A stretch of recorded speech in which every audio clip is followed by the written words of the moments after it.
नमस्कार बच्चों, कैसे हैं आप सभी।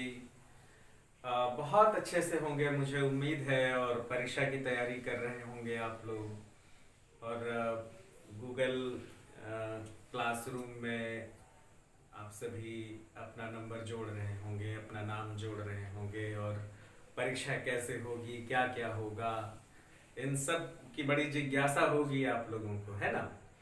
खैर, जिस तरह से हम लोगों का यूनिट टेस्ट हुआ उसी तरह से अर्धवार्षिक परीक्षा भी बड़ी आसानी से हो जाएगी, किसी को कोई परेशानी नहीं होगी। ठीक है बच्चों, हम सब लोग इतने अच्छे से तैयारी करेंगे कि सारी परीक्षा बहुत अच्छे से हो जाए और सबका नंबर बहुत बढ़िया आ जाए, है ना।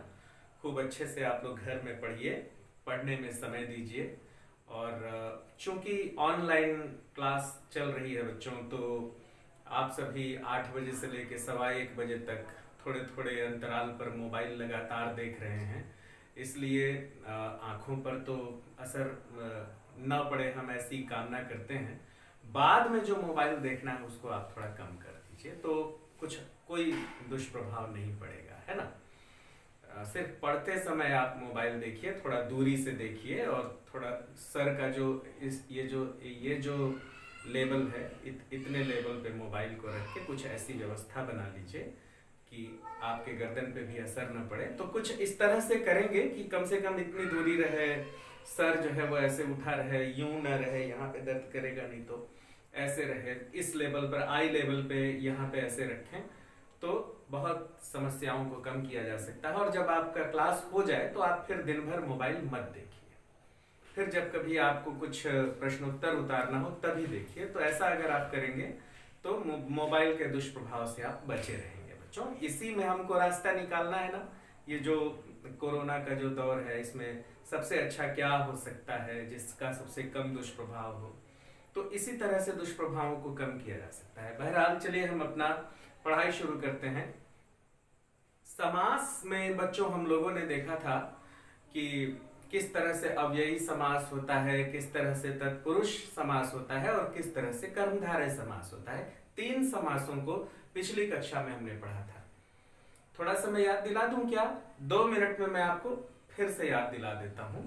देखिए, अव्ययी भाव समास वह समास होता है जिसका पहला पद अव्यय होता है। ये मैंने आपको बताया था, है ना। अव्यय होता है और जो उसका समस्त पद होता है वो क्रिया विशेषण की तरह इस्तेमाल होता है।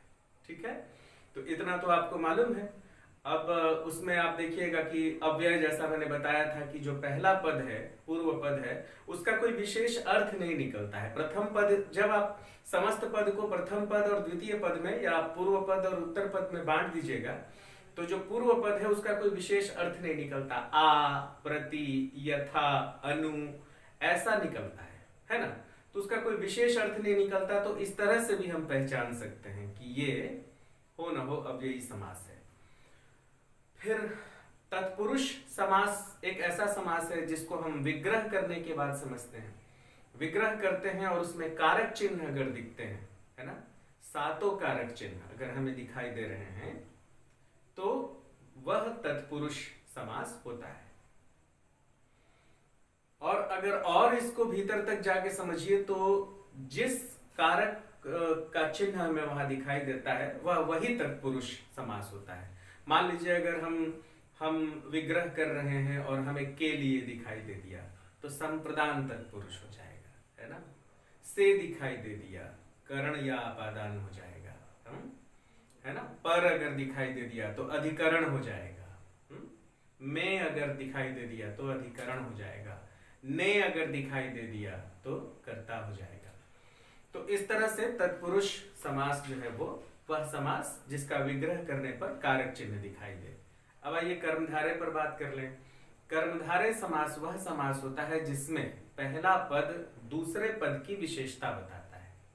पहला पद दूसरे पद की विशेषता बताता है और एक विशेष तरह से इसका विग्रह होता है। जैसे मैंने कहा कि नीला नीला आकाश, या मैंने कहा नील गगन, तो गगन कैसा है? नीला है। तो पहला पद गगन की विशेषता बता रहा है, तो नीला है जो गगन, है ना। जैसे मैंने कहा कि मान लीजिए मैंने कहा काली रात, काली है जो रात, काली शब्द रात की विशेषता बता रहा है। तो इस तरह से हम देखते हैं कि जब पहला पद दूसरे पद की विशेषता बताता है तो वहां पे कर्मधारय समास होता है। अब अगला समास जो हम पढ़ने जा रहे हैं बच्चों, आज आज हम 3 समास पढ़ेंगे। बहुब्रीहि समास, द्वंद्व समास और द्विगु समास। बहुत ही आसान है, इतना आसान है कि आपको उम्मीद नहीं होगा कि ये इतना आसान हो सकता है। चलिए हम पहले बहुब्रीहि पढ़ते हैं। बहुब्रीहि और फिर उसके बाद द्वंद्व और उसके बाद द्विगु। ठीक है, ये हम पढ़ते हैं। पहले मैं लिखता हूं यहां पर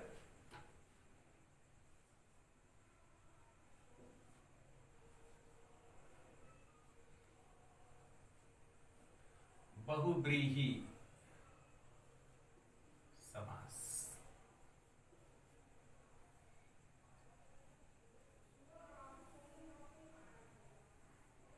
देखिए बच्चों, यहां पे मैं आपको एक बात बताता हूं, बहुत हंसी आएगी आपको। बच्चे जो है ना वो समास के नाम को ठीक से याद नहीं कर पाते। बहुब्रीहि को कभी लिख देते हैं बहुत ग्रही, कभी बहुग्रीही लिख देते हैं, कभी गहुग्रीही लिख देते हैं, या बहुरी लिख देते हैं। मतलब उनको ये मालूम नहीं है कि असल इसका नाम क्या है। ब ह पर छोटाऊ की मात्रा ब्रीही, बहुब्रीही।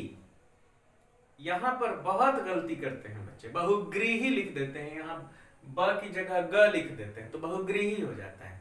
बहुत सारे बच्चों बहुरीही लिख देते हैं।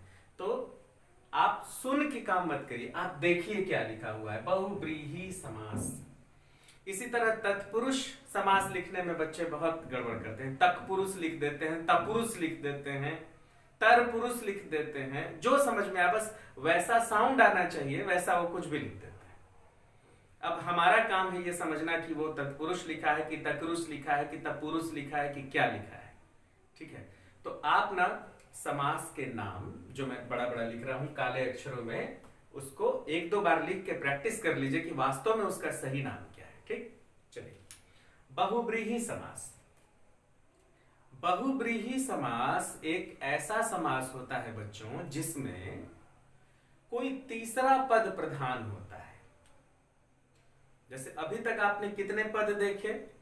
पूर्व पद, उत्तर पद। समास में 2 ही पद होते हैं ना, पूर्व पद और उत्तर पद। लेकिन बहुब्रीहि समास एक ऐसा समास है जिसमें पूर्व पद और उत्तर पद मिलकर तीसरे पद के बारे में बात करते हैं। अभी तक तो ऐसा तीनों समास में मैंने नहीं बताया था। अव्ययी भाव में पूर्व पद अव्यय है, तत्पुरुष समास में विग्रह करने पर कारक चिन्ह है, कर्मधारय में पहला पद दूसरे की विशेषता बताता है। लेकिन बहुब्रीहि में पूर्व पद और उत्तर पद मिलकर तीसरे पद की ओर संकेत करते हैं। तो ये तीसरा पद कौन है?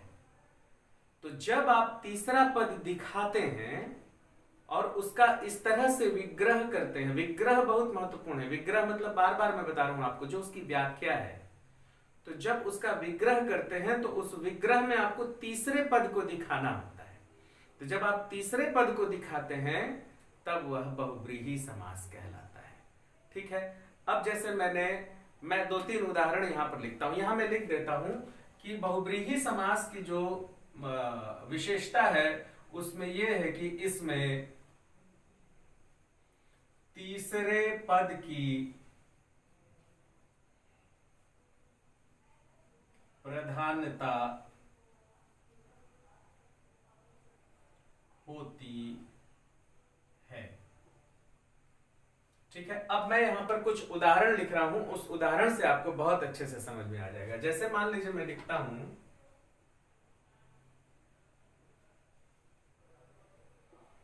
लंबोदर, जैसे मैंने लिखा गदाधारी, जैसे मैंने लिखा चक्रपाणि,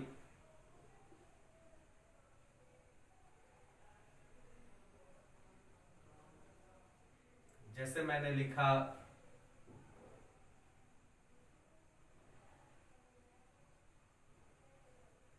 कमल नयन। अब मैंने बच्चों देखिए ये समस्त पद यहाँ पे लिख दिया है। इसे क्या कहते हैं? जो शब्द हुआ होता है सामासिक शब्द, उसको बोलते हैं समस्त पद। बार बार मैं आपको बता रहा हूं, इस पर आप जरूर ध्यान दीजिएगा। ये है समस्त पद। अब आइए हम इसको दो पदों में तोड़ते हैं, पूर्व पद और उत्तर पद। पहले हम पूर्व पद और उत्तर पद समझते हैं इसका क्या है। लंबोदर में जो दो शब्द हैं वो कौन कौन से हैं बताइए आप? दो शब्द दिख रहे हैं। पूर्व पद दिख रहा है लंबा, और दूसरा पद दिख रहा है उदर। उदर मतलब होता है बच्चों पेट, पेट को उदर कहते हैं। गदाधारी में क्या क्या आपको पूर्व पद क्या दिखाई दे रहा है? गदा। और उत्तर पद दिखाई दे रहा है धारी। इसी तरीके से चक्रपाणी में क्या दिखाई दे रहा है? चक्र और पाणी। पाणी मतलब होता है हाथ। कमल नयन में क्या क्या आपको दिखाई दे रहा है? कमल। और जो उत्तर पद है वो दिखाई दे रहा है नयन। अब आपने इसका समस्त पद का पूर्व पद और उत्तर पद तो आप समझ गए कि एक पूर्व पद है एक उत्तर पद है, जैसा कि सभी समास में होता है। अब आइए हम इसका विग्रह करें, तो उस विग्रह में हमें तीसरे पद को दिखाना है। तीसरे पद को दिखाना है मतलब कि लंबोदर किसे कहते हैं, गदाधारी किसे कहते हैं, चक्रपाणी किसे कहते हैं, कमल नयन किसे कहते हैं। तो हमको उसी तरह से व्याख्या करनी है इसकी, यानी विग्रह करना है जिसमें हमें तीसरा पद दिखाई दे। और जब तक आप तीसरा पद नहीं दिखाएंगे वो बहुब्रीहि समास नहीं होगा। आपको तीसरा पद लिखना ही पड़ेगा कि तीसरा पद क्या है, तो आपको नंबर मिलेगा। तो आइए मैं विग्रह करता हूं तो आपको समझ में आ जाएगा कि तीसरा पद कैसे देखते हैं हम। यहां पर मैं लिखता हूं विग्रह। देखिए जैसे मान लीजिए लिखा है लंबोदर, तो इसका विग्रह होगा लंबा है उदर जिसका। अभी मैं पहले इसका विग्रह कर दूं, फिर तीसरा पद हम देखेंगे। गदाधारी, गदा धारण करता है जो। अब देखिए एक एक चीज छूट रहा है। कौन? लंबा है उधर जिसका, कौन? गदा धारण करता है जो, कौन? चक्रपाणी। पाणी में मतलब हाथ में, चक्र है जिनके, कौन? कमल नयन। कमल के समान नयन है जिनके। देखिए बच्चों, हमने इसका विग्रह इस तरह से किया कि हमें तीसरा नाम बताना पड़े। अब देखिए हमने इसको प्रश्न के रूप में बना दिया। लंबा है उदर जिसका मतलब कौन? गणेश। देखते जाइएगा। गदा धारण करता है जो, प्रश्न बन गया, हनुमान।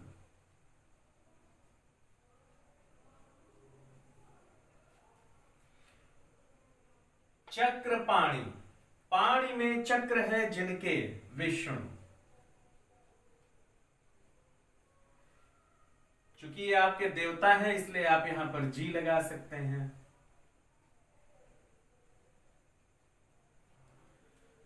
अब देखिए, कमल के समान नयन हैं जिनके, राम।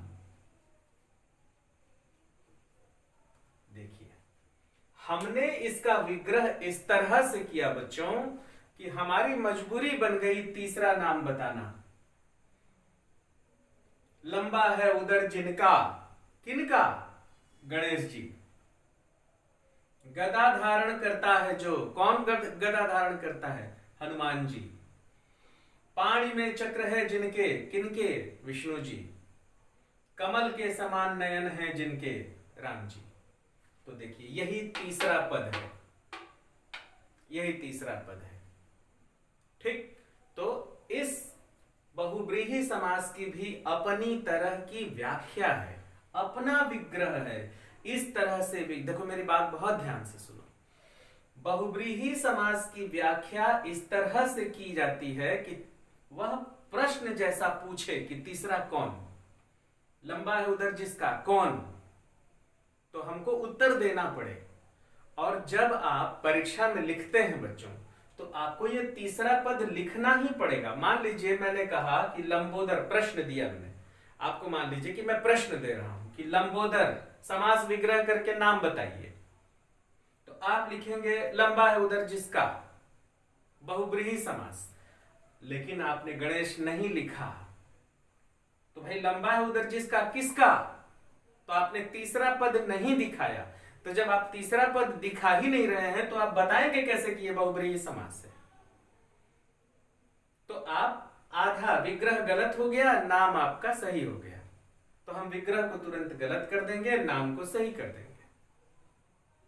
ठीक है, तो जब भी बहुव्रीहि समास का प्रश्न आएगा तो आपको विग्रह करना पड़ेगा, और जैसा आप विग्रह करेंगे वैसा आपको नाम देना पड़ेगा। देखो, बहुव्रीहि समास और कर्मधारय समास में समानता होती है, तो फिर कैसे पहचाना जाए कि बहुव्रीहि समास है कि कर्मधारय समास है?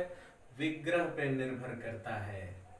विग्रह आप ऐसा करेंगे कि तीसरा पद दिखाई देने लगे तो बहुव्रीहि समास हो जाएगा, और विग्रह आप ऐसा करेंगे कि पहला पद दूसरे की विशेषता बताने लगे तो कर्मधारय समास होगा। हम इस पर अभी लिख के बात करेंगे। फिलहाल आप बहुव्रीहि समास समझ गए कि वह समास जिसमें तीसरा पद प्रधान होता है और हम इस तरह से विग्रह करते हैं।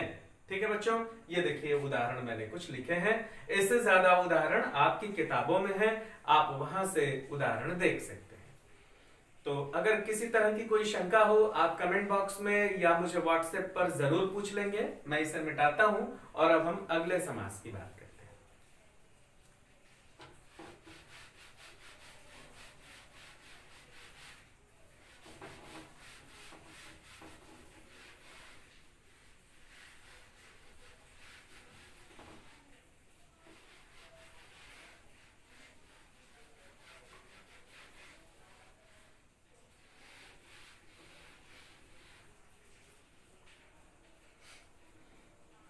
अब जो अगला समास है बच्चों, वो है द्वंद्व समास। इसको भी देखिए, कुछ बच्चे दंड लिखते हैं, कुछ दवन दव लिखते हैं, कुछ द्वद्व लिखते हैं, और कुछ द्वंद्व लिखते हैं, सही लिखते हैं। तो सही कैसे लिखते हैं वो आप देख लीजिए।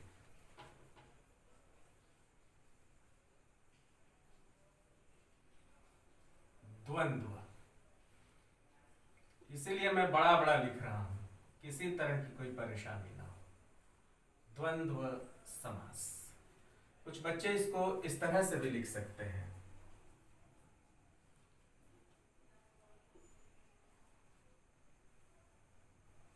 ऐसा भी लिख सकते हैं आप, दो द के नीचे हलंत लगा करके। द्वंद्व समास क्या होता है? द्वंद्व समास, द्वंद्व मतलब जानते हैं बच्चों आप लोग क्या होता है? द्वंद्व मतलब होता है युद्ध करना। तो युद्ध कैसे होता है? जब दोनों योद्धा अपने आप को बराबर मानते हैं। लॉजिक से समझिए, द्वंद्व समास मतलब क्या? द्वंद्व मतलब होता है युद्ध करना, और युद्ध तभी होगा जब दोनों योद्धा अपने आप को बराबर का मानेंगे कि नहीं, मैं नहीं हारूंगा तो मैं नहीं हारूंगा, तो चलो युद्ध कर लेते हैं। मतलब ये कि द्वंद्व समास में दोनों पद प्रधान होता है, दोनों पद प्रधान होता है। फिर से समझ लीजिए आप, द्वंद्व समास वह समास जिसमें दोनों पद प्रधान होता है। पहला लक्षण,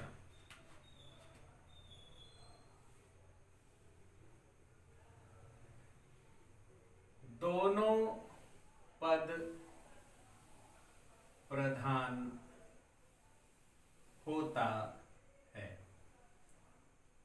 दूसरा, इसका जब आप विग्रह करेंगे तो और, तथा, एवं, ये तीन शब्द आपको दिखाई देते हैं। विग्रह से और, तथा, एवं दिखाई देते हैं।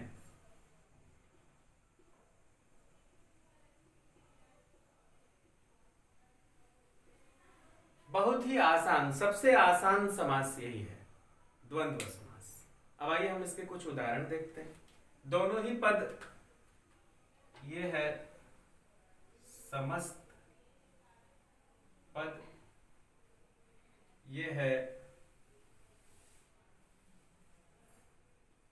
पूर्व पद, ये है उत्तर पद, और यहां पर लिख देते हैं विग्रह।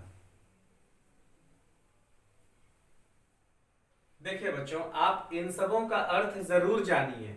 बार बार मैं आपसे कह रहा हूं कि समस्त पद किसे कहते हैं, पूर्व उत्तर पद क्या होता है, विग्रह क्या होता है। क्योंकि जब हम लोग ये सब बोलते हैं तो हम ये मान के चलते हैं कि आपको समझ में आ रहा है। ठीक है, मान लीजिए कि मैं एक उदाहरण लिखता हूं यहां पर। पहला, चाचा चाची।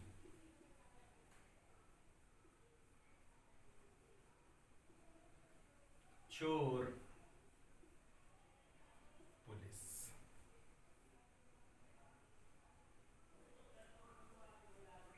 माता पिता।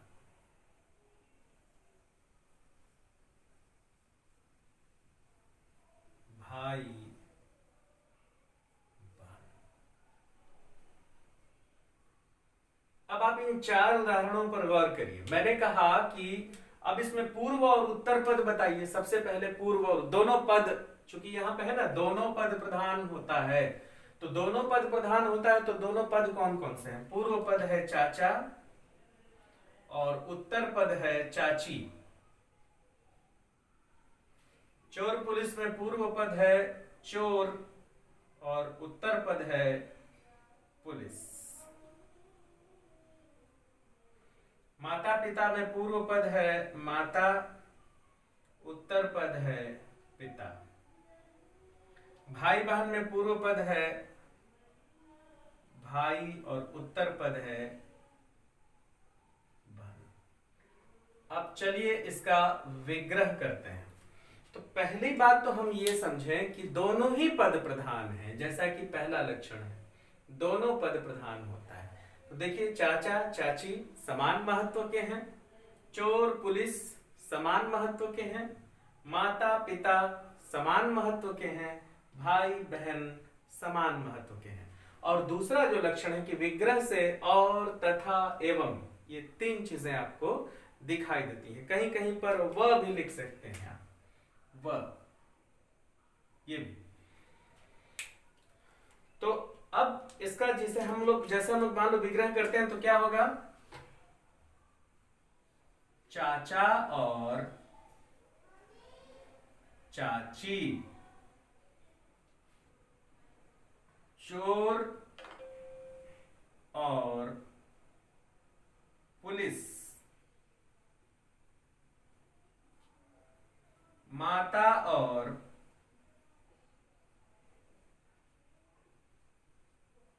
पिता, भाई और बहन। आप देखिए कि यहां पर जब आप विग्रह करते हैं बच्चों तो और लगा है, और यहां पर आप एवं भी लगा सकते हैं। चाचा एवं चाची, चोर एवं पुलिस, माता एवं पिता, भाई एवं बहन। तथा भी लगा सकते हैं, चाचा तथा चाची, चोर तथा पुलिस, माता तथा पिता, भाई तथा बहन, वह भी लगा सकते हैं। चाचा व चाची, चोर व पुलिस, माता व पिता, भाई व बहन। तो इस तरह से जो द्वंद्व समास होता है उसकी जो पहली विशेषता होती है, दोनों पद प्रधान होते हैं, कोई कम नहीं होता। माता पिता में दोनों बराबर हैं, चाचा चाची दोनों बराबर हैं, चोर पुलिस एक दूसरे के लिए बने हुए हैं, भाई बहन बराबर हैं, बिल्कुल। तो दोनों पद बराबर होता है। और जो विग्रह करते हैं तो हमें और, तथा, एवं, व, ये शब्द हमें दिखाई देते हैं। ठीक, समझ में आ गया? मुझे लगता है कि बहुत अच्छे से समझ में आ गया होगा। अब जो अंतिम समास है बच्चों, वो है द्विगु समास।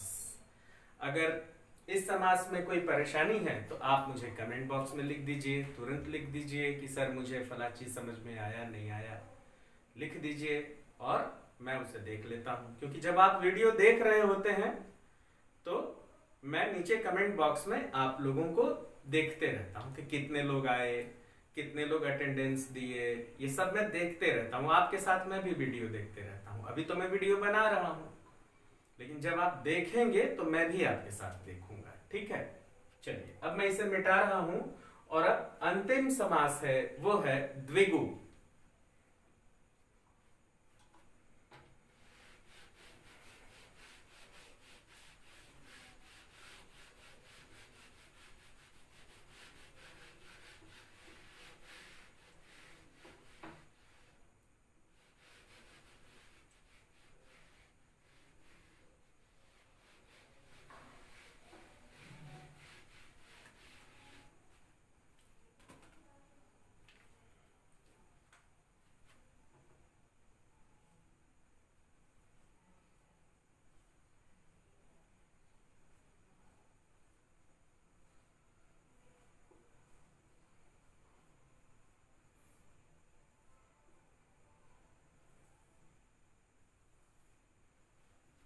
द्विगु समास बिल्कुल अपने तरह का एक अकेला समास है। जैसे द्वंद्व में आपने देखा ना, दोनों पद प्रधान है, बीच में और है, पहचानना बहुत आसान। चाचा चाची, मामा मामी, काका काकी, भाई बहन, चोर पुलिस, फलाना ढिमाका। तो तो द्विगु समास जो है ना, वो भी अपनी तरह का बिल्कुल अनोखा समास है। इसकी जो सबसे पहली विशेषता होती है बच्चों, वो ये होती है कि द्विगु समास जो है उसका पहला पद संख्यावाची होता है, पहला पद नंबर होता है। तो चलिए हम इसकी पहली विशेषता लिखते हैं। पहला,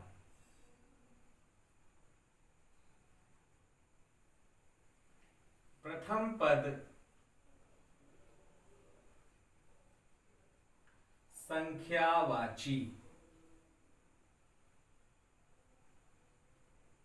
होता है और दूसरा सामूहिकता का बोध।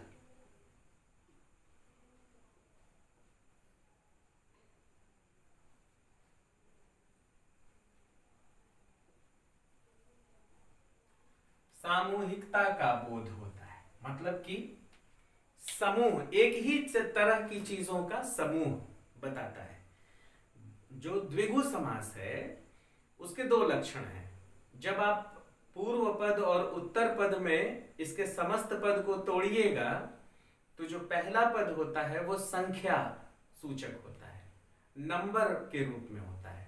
ठीक, और जो इसकी दूसरी विशेषता है, जब आप इसका विग्रह बनाइएगा तो विग्रह में आप देखेंगे कि ये समूह को प्रदर्शित कर रहा है, एक ही जैसी चीजों का समूह है ना। तो समूह को प्रदर्शित करने की क्षमता होती है द्विगु समास में।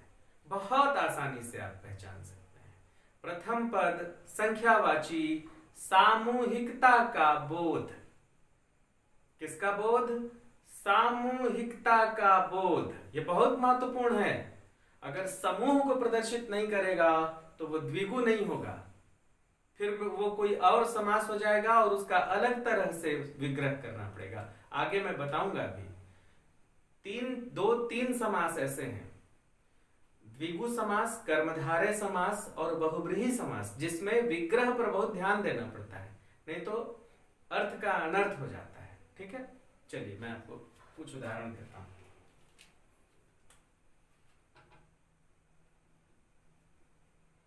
समस्त पद,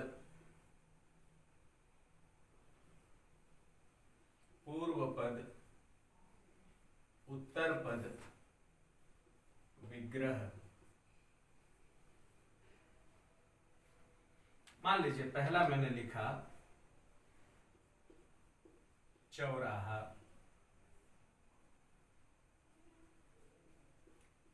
त्रिकोण,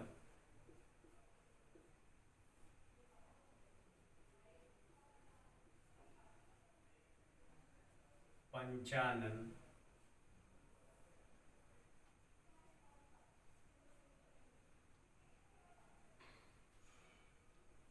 और कुछ बताइए क्या हो सकता है। जैसे मान लीजिए तिराहा, त्रिनेत्र कर दीजिए।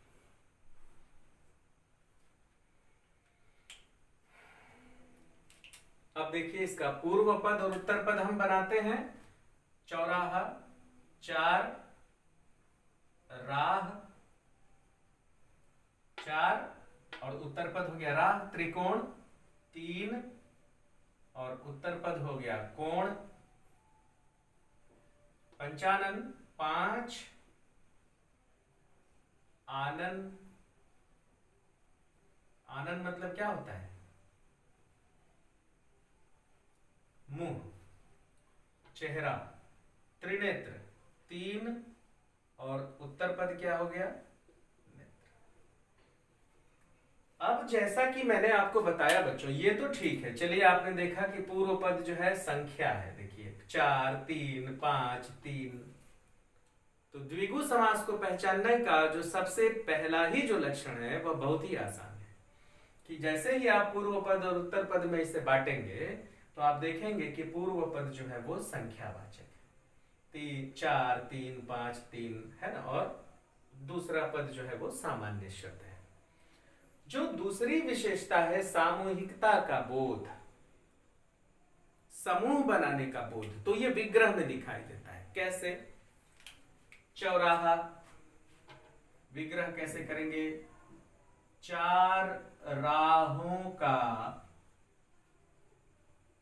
समूह। देखिए आ गया ना सामूहिकता का बोध, चार राहों का समूह। आप इसको समाहार भी कह सकते हैं, चार राहों का समाहार। त्रिकोण, तीन कोणों का समूह। त्रिकोण जिसे आप अंग्रेजी माध्यम में ट्रायंगल कहते हैं, उसमें 3 एंगल होते हैं। 3 एंगल माने 3 कोणों का समूह। पंचानन, 5 आननों का समूह। त्रिनेत्र,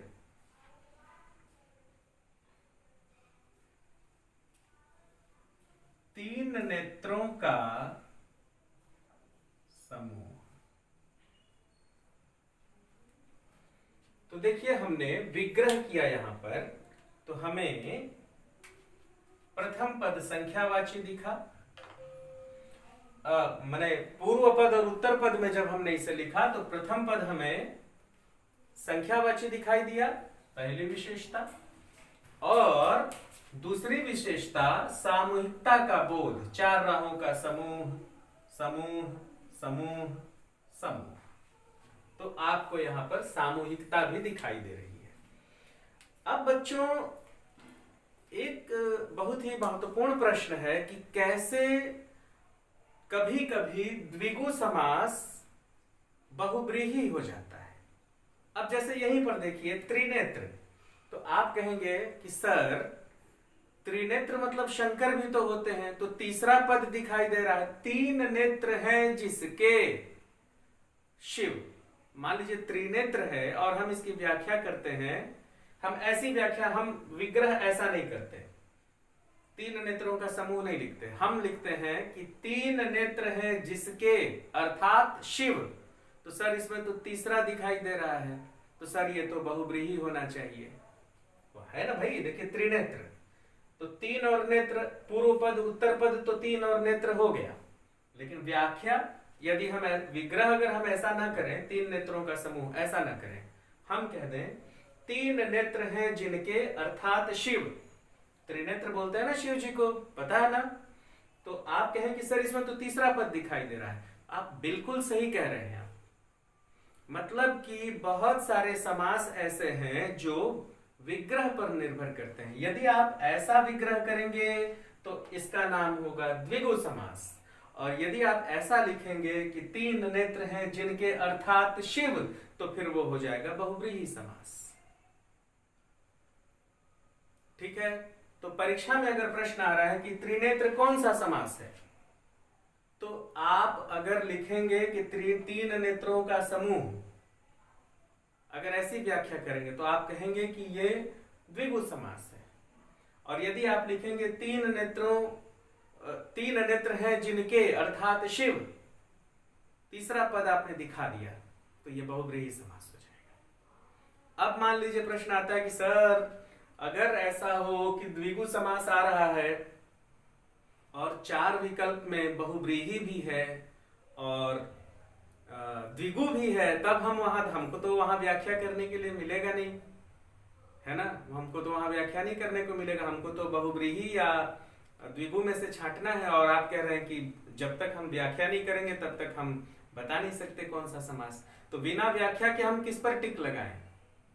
तो आप वहां पर देखिए, प्रश्न देने वाला या तो दोनों ही उत्तरों को सही मानेगा, या फिर चूंकि पहला पद तीन दिखाई दे रहा है, तीन, इसलिए आप बिना सोचे हुए द्विगु समास लगा सकते हैं, बहुव्रीहि भी लगा सकते हैं, इसमें कोई गलती नहीं है। प्रश्न बनाने वाले बहुव्रीहि अगर त्रिनेत्र के बारे में पूछेंगे तो बहुव्रीहि और द्विगु एक साथ विकल्प नहीं देंगे, दोनों में से कोई एक ही देंगे। ठीक है। लेकिन बाय द वे मान लीजिए कि अगर दोनों ही विकल्प आते हैं तो दोनों में से कोई भी आप टिक लगाइए, दोनों ही सही होगा, क्योंकि वहां पर विग्रह करने का जगह आपके पास नहीं है। ठीक। अब आइए हम देखते हैं, जैसा कि मैंने आपको बताया था कि कुछ समास ऐसे हैं जो दोनों ही लक्षण प्रकट करते हैं, बल्कि तीनों लक्षण प्रकट करते हैं, द्विगु, कर्मधारय और बहुव्रीहि। उस पर हम थोड़ी सी बात कर लें। हालांकि घड़ी अभी कह रही है कि हमारे पास लगभग 10 मिनट का समय है ना, हम इस पर देख लेते हैं।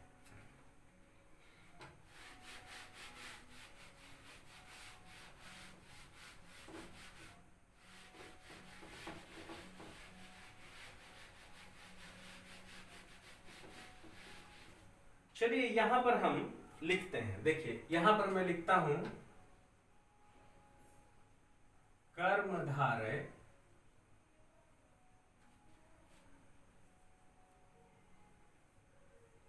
बहुव्रीहि, और यहां पर मैं लिखता हूं द्विगु। अब आइए हम कुछ उदाहरणों को लेते हैं जो बिल्कुल एक जैसे होते हैं और हमें भ्रमित करते हैं। जैसे कि हमने पहला ही कहा, त्रिनेत्र पर हमने बातचीत कर ली, है ना। अब मैंने मान लीजिए मैंने कहा कि पंचमुख, एक पद है पंचमुख। ठीक है। पंचमुख कर्मधारय नहीं हो सकता, ठीक है, क्योंकि ये पांच जो है मुंह की विशेषता हालांकि बता रहा है, लेकिन बहुत दिमाग ऐसा नहीं जाता कि पंचमुख कहने से सीधे सीधे द्विगु, पहला पद संख्यावाची है तो द्विगु पे जाता है। और अगर हम ये मान ले कि पंचमुख अगर हम ब्रह्मा को कह रहे हैं तो बहुव्रीहि में जाता है। तो इसका विग्रह क्या होगा?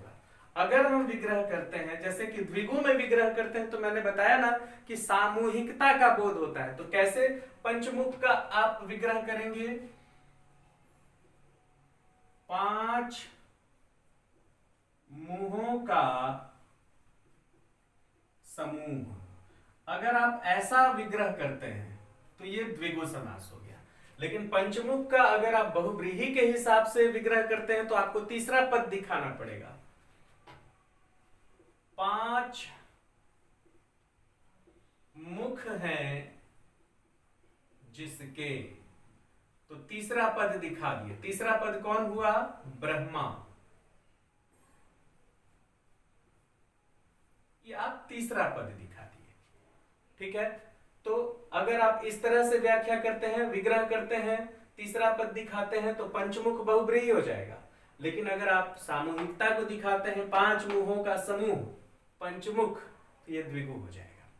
इसी तरीके से एक उदाहरण देखिए, दशानन।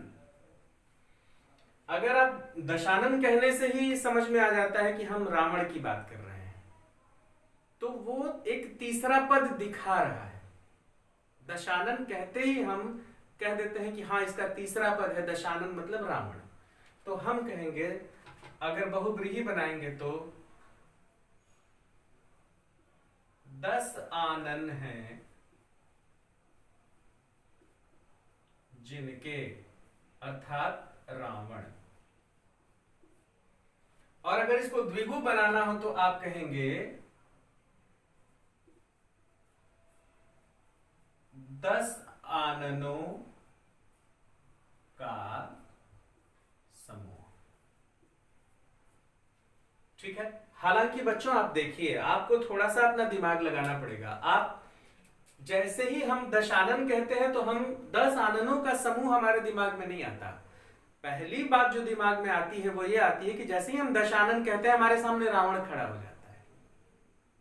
तो आप बिल्कुल मत जाइए द्विगु समास की तरफ, आप सीधे समझिए कि दशानन मतलब रावण, मतलब तीसरा पद प्रधान, सीधे लगाइए बहुब्रीही समास।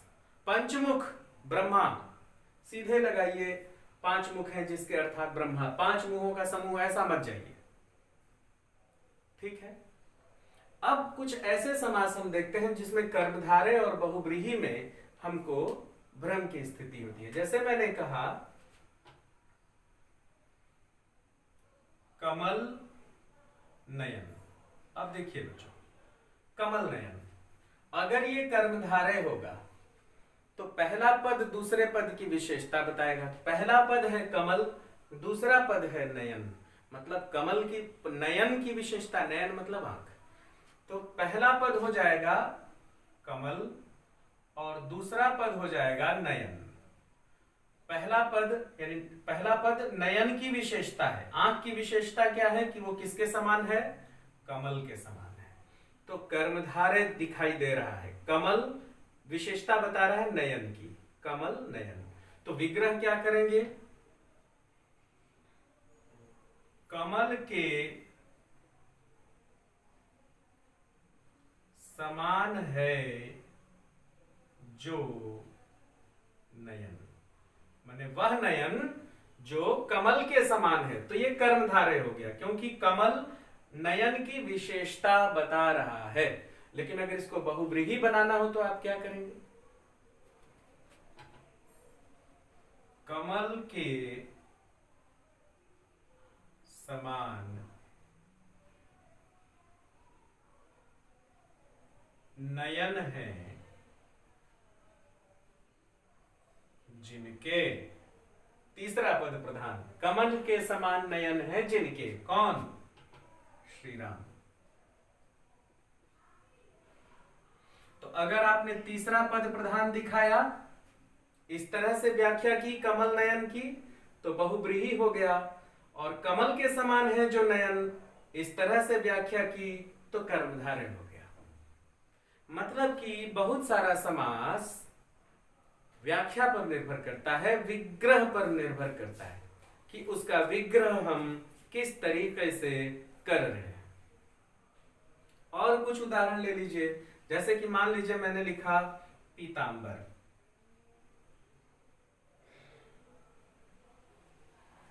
प्रथम पद हो गया पीला, द्वितीय पद हो गया अंबर, अंबर मतलब वस्त्र। तो अगर हम इसको कर्मधारय बनाएंगे तो अंबर यानी वस्त्र की विशेषता पीला, पीला है जो अंबर, पीला है जो अंबर, यानी अंबर की विशेषता यह है कि अंबर ऐसा अंबर जो पीला है, पीला है जो अंबर। लेकिन अगर इसको हम बहुब्रीही बनाएंगे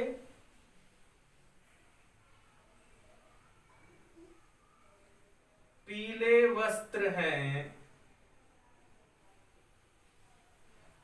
जिनके, किनके हैं भाई पीले वस्त्र? विश्व। तुरंत तीसरा पद प्रधान हो गया। तो बहुत सारे सामासिक शब्द ऐसे हैं बच्चों जो विग्रह पर निर्भर करते हैं कि वो द्विगु हैं कि बहुव्रीहि हैं कि कर्मधारय हैं। और इसके लिए आपकी जो समझ है वो बहुत तगड़ी होनी चाहिए कि मैं किस तरह से व्याख्या करूं इसकी। ठीक, अब मेरे ख्याल से समास आपको पूरी तरह से समझ में आ गया होगा। और अगर आप चाहे तो ये जो कर्मधारय, बहुव्रीहि और द्विगु का जो फर्क है इसे समझने के लिए और भी ढेर सारे उदाहरणों की जरूरत आपको है। तो यदि आप मान लीजिए कि आपके पास किताब है तो आप उस किताब से और व्याकरण की किताब से और उदाहरण ले सकते हैं और उस उदाहरण को हल कर सकते हैं। और अगर आपको किसी तरह की कठिनाई हो तो मुझसे पूछ सकते हैं। उम्मीद है आपको आज की कक्षा पसंद आई होगी। नमस्कार।